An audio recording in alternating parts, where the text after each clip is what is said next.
Halo semua, salam sejahtera Malaysia. Selamat datang ke channel Fels Lifestyle. Terima kasih kerana terus setia dan terus bersama di dalam channel ini. Tuan-tuan dan puan-puan yang saya amat hormati, jentera-jentera parti bersedia awal bagi mendepani pilihan raya negeri Sabah ke-17 pada tahun 2025. Ada yang sudah mengumumkan akan bekerja sama dengan parti ini, parti itu. Ada yang mengumumkan bersedia untuk bekerja sama dengan mana-mana parti. Ketua Perhubungan UMNO Sabah, Bung Mokhtar, mengumumkan BN UMNO Sabah akan bekerja sama dengan Pakatan Harapan. Seperti yang kita tahu, UMNO BN Sabah bukanlah kerajaan negeri. Kerajaan negeri Sabah adalah GRS pimpinan Haji Jinor. Tapi dalam masa yang sama, GRS juga akan membincangkan kerjasama dengan PH hadapi PRN Sabah, kata Ketua Menteri Sabah Haji Jinor. Persoalannya adalah, sekiranya GRS pun akan bekerja sama dengan PH dan UMNO Sabah pun akan bekerja sama dengan PH. Adakah dengan ini GRS, PH dan UMNO Sabah ataupun BN Sabah akan membentuk kerajaan negeri yang baru pasca PRN 17 Sabah? Nah, sedangkan kita dapat lihat Haji Ji dan Bung Mokhtar bukanlah mempunyai hubungan yang baik. Nah, menurut pandangan saya.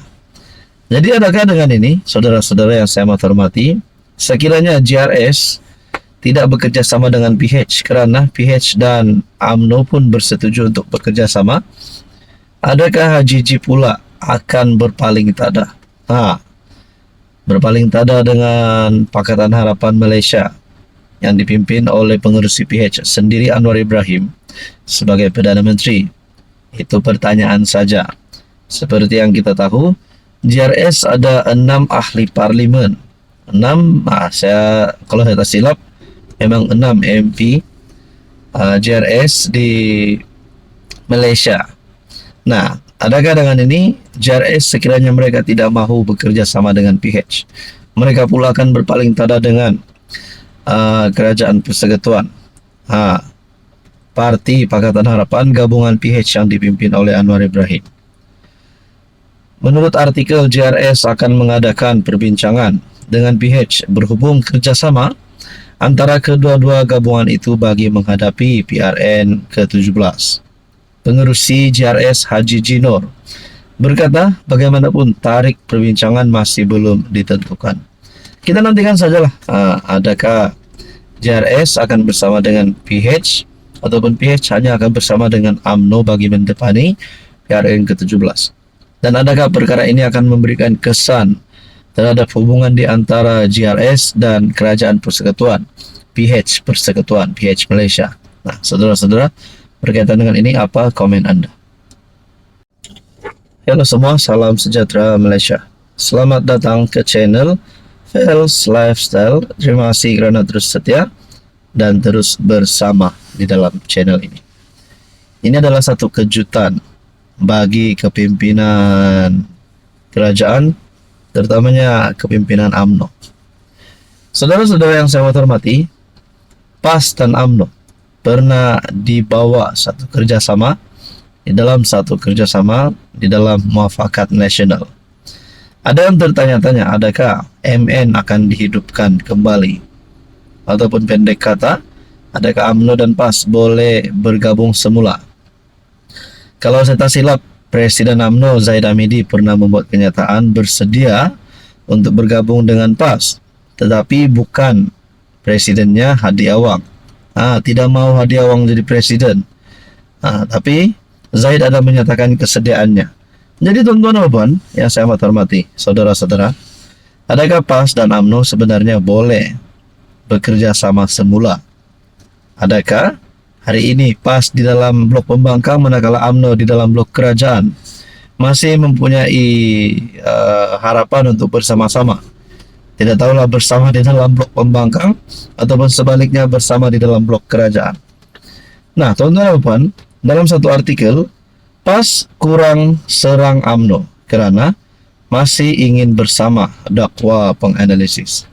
Kalau benar PAS masih mahu bersama dengan UMNO, adakah dengan ini PAS akan keluar daripada PN? Ahli Parlimen PAS akan keluar daripada PN dan menyokong UMNO masuk dalam UMNO ataupun pendek kata masuk di dalam kerajaan perpaduan hari ini. Artikel daripada FMT, Yusri Ibrahim berkata, serangan PAS yang mewakili PN pada PRK Air Kuning lebih tertumpu kepada Anwar dan pentadbirannya. Seorang penganalisis politik mendakwa, PAS dilihat kurang menyerang UMNO pada kempen PRK Air Kuning. Disebabkannya tidak berhasrat membakar sepenuhnya kerjasama dijalin sebelum ini.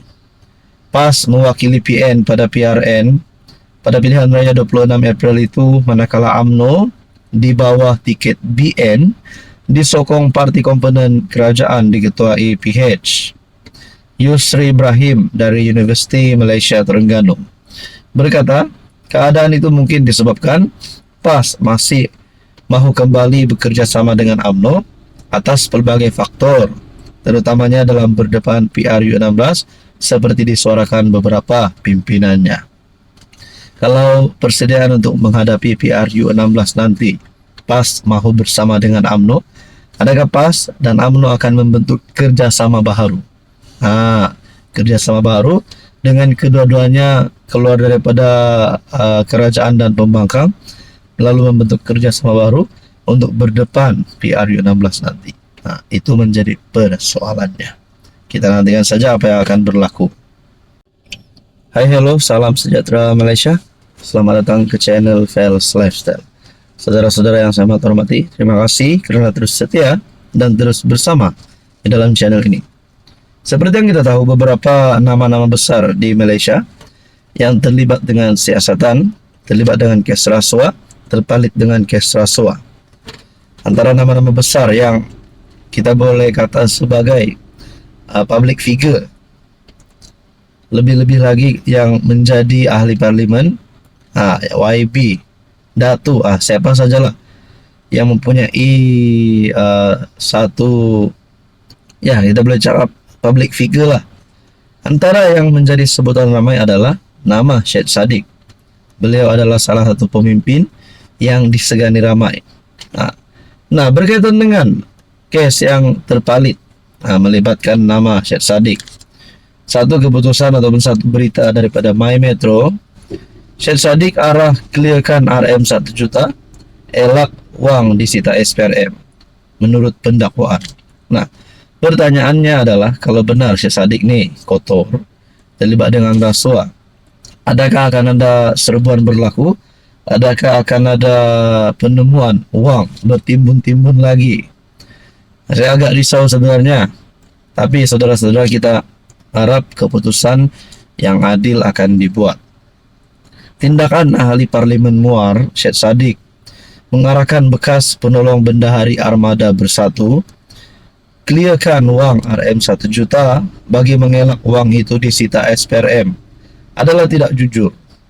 Timbalan Pendakwa Raya Datuk Wan Syahrudin Wan Ladin berkata, Syed Saddiq 33 selaku perayu menerusi perbualan telefon meminta Rafiq Hakim Razali 35 yang diamanahkan dengan dana berjumlah RM 1 juta melakukan pecah amanah.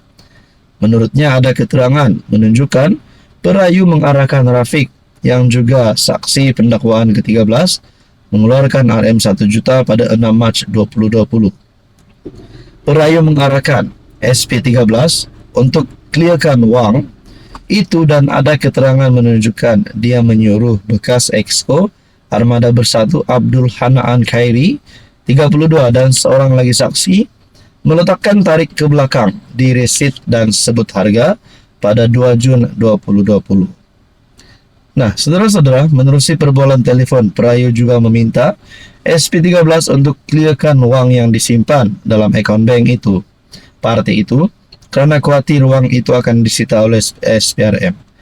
Nah, berkaitan dengan keputusan ini, keputusan mahkamah yang diumumkan bagi pertuduhan pertama, Syed Saddiq didakwa bersebahat dengan penolong bendahari armada ketika itu Rafiq Hakim Razali yang diamanahkan dana armada berjumlah Rm 1 juta untuk melakukan pecah amanah dengan menyalahgunakan dana itu di CIMB Bank Berhad, Menara CIMB KL Central, Jalan Central 2 pada 6 Mac 2020. Nah, saudara-saudara, bagi saya kalau Syed Saddiq terlibat dengan salah laku ini, adakah beliau akan ditangkap masuk penjara seperti yang kita sudah dengar sebelum ini? Nah, untuk kita nantikan saja. Semoga semuanya akan dalam keadaan yang baik.